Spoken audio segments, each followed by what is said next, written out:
Powered by the Montana Television Network. This is Montana This Morning from Montana's news leader. Good morning. Thanks for waking up with us this morning on Montana This Morning. I'm Augusta McDonald. And I'm Louis Storch. Hopefully having a great start to your Thursday. As you wake up, Augusta, you look outside, you're going to see maybe some wet roads out there.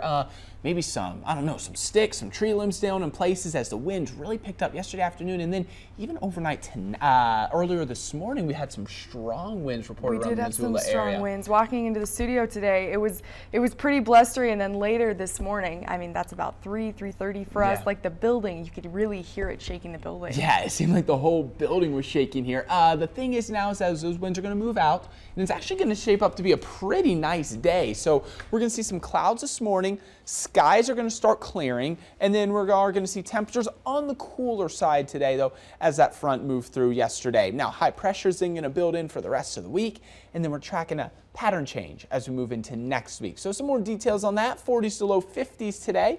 Overall, not too bad. High pressure moves in. It's going to be a fantastic fall weekend, and then cooler temperatures and maybe some rain and snow showers develop by the end of next week. Here's your Thursday forecast, though. 50 in Missoula, 49 Kalispell, 52 in Hamilton, 49 in Polson. Like I mentioned, some clouds this morning, mostly sunny by the afternoon. Alrighty, thank you, Louis. Top stories this morning.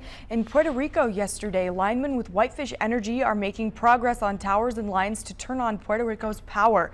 But on Capitol Hill, lawmakers are questioning how the small company based in Whitefish landed the $300 million contract.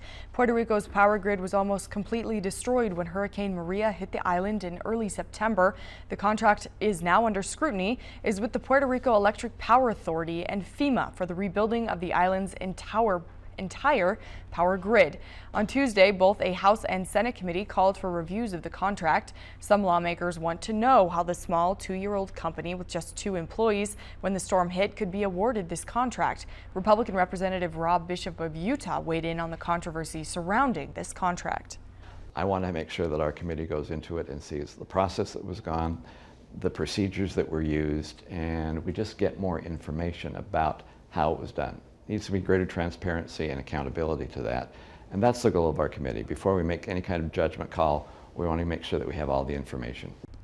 CEO Andy Techmansky told us in late September that they were offered the contract without being paid up front and were putting their faith in the mission. I don't want to speak for PREPA, but you know, we offered to be the general prime contractor over all contractors so that we could collaborate with our logistics teams back in the U.S. That's why the U.S. electrical utilities around the country are reaching out to us because they know that we have the logistics team, we have the contract in place, we have the mechanisms for cost recoupment.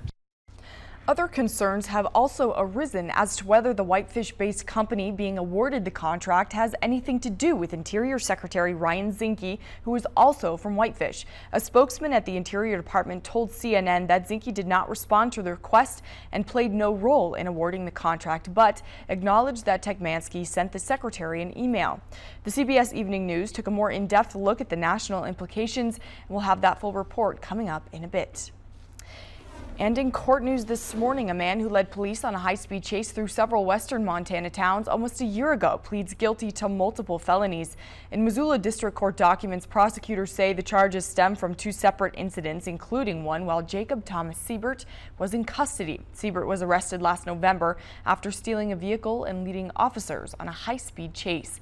Police had to use spike strips to bring the vehicle to a stop in Missoula. 2 others were in that pickup as well and were also arrested. His felony charges included theft, criminal endangerment, assault with a weapon, and arson. 3 months ago, he pled guilty to every charge brought against him. Then he got in trouble for making a spear while he was in jail waiting to be sentenced and had 2 more charges filed. Now, prosecutors and defense attorneys recommended closing both cases with a joint agreement. Siebert is sentenced to 20 years in prison with 8 years suspended and ordered to pay almost $6,000 in restitution. William Arocha Jr., the man charged in connection with the killing of Shane LaPlante, was found guilty in Blackfeet Tribal Court on Tuesday on 2 charges. Arocha was found guilty of negligent endangerment and assault leading to bodily injury. The stabbing happened on July 5th in East Glacier Park during a wedding party near the Bear Track store.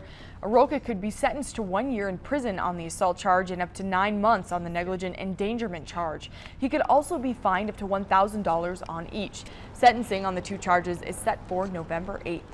He's also facing a second-degree murder charge in federal court, and that trial is expected to begin in December. He can be tried in both tribal and federal court because they are separate sovereign nations. And back in Missoula, Missoula's 2 candidates for mayor both want a robust, healthy community, but have different visions on how to make that happen. Jill Valley sat down with candidate Lisa Tripke and incumbent John Engen, talked about potholes and police. I think as our taxes go up, our basic bread and butter services have decreased. Mayoral candidate Lisa Tripke does not believe taxpayers are getting their money's worth out of the city and points to potholes and snowplows as an example. We had a rough winter last year, and I live about 1 block off of a main artery, and we went twice 10 days in a row without getting plowed. And I know that the city council is now addressing the snow plowing issue. Part of me thinks it's an election year issue, but I also am glad they're doing it. When I heard John say that the plan hasn't been addressed for 30 years, there's something wrong with that. By virtue of new gas tax, by virtue of the fact that we funded an additional employee in the streets department, we are really going to focus on maintenance in the future. This year we've budgeted for our first ever comprehensive streets infrastructure inventory, so we'll know the condition of all of our streets and we'll be able to set clear priorities. When it comes to public safety and crime, the gruesome murder on Strand Avenue this summer highlights a growing problem in town. Candidate Tripke feels law enforcement needs more resources to fight crime, while the mayor feels Missoula is a safe place. I lose sleep over a number of things. What I don't lose sleep over is police response to violence. It is very difficult to prevent the kind of crimes that we're seeing.